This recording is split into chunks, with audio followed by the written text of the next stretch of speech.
Hey guys, Jacob Scott, Lowrance product expert. As you can see, we're out here doing a little ice fishing, and you know, these units are just so amazing in what you can do with them.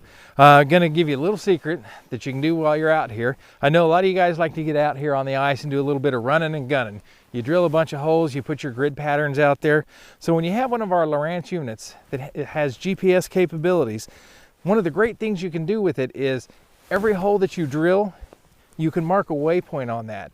And then what you can do is, after you've got all your waypoints marked on the unit and you're going around and you're running from hole to hole and you're finding your holes that either have the better structure or they're producing more fish, you can go to that waypoint on the unit and you can actually change it to whatever symbol you want to use to let you know, hey, these are my holes that are producing better, so that you can run back and forth to those holes and you're cutting out the holes that are not producing. So when you're out here running and gunning, you set you some waypoints in your unit where you've drilled your ice holes, and then you just come back and you change your symbols on the unit to let you know which holes are producing. Okay guys, so I'm looking at my waypoints that I've got here for the holes that we have in the ice.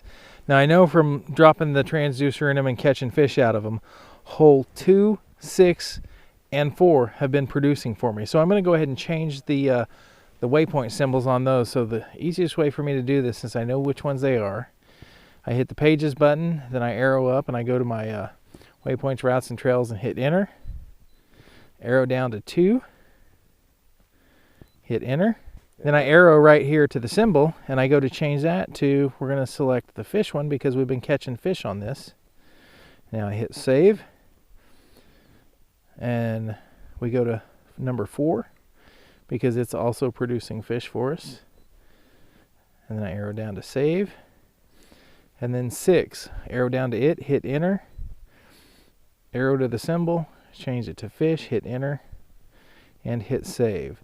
So now that I've changed those symbols in here, I hit X, and now when we look at the screen, we can see here on the screen the waypoint symbols have changed, so now I know which ones of my running and gunning holes are producing for me.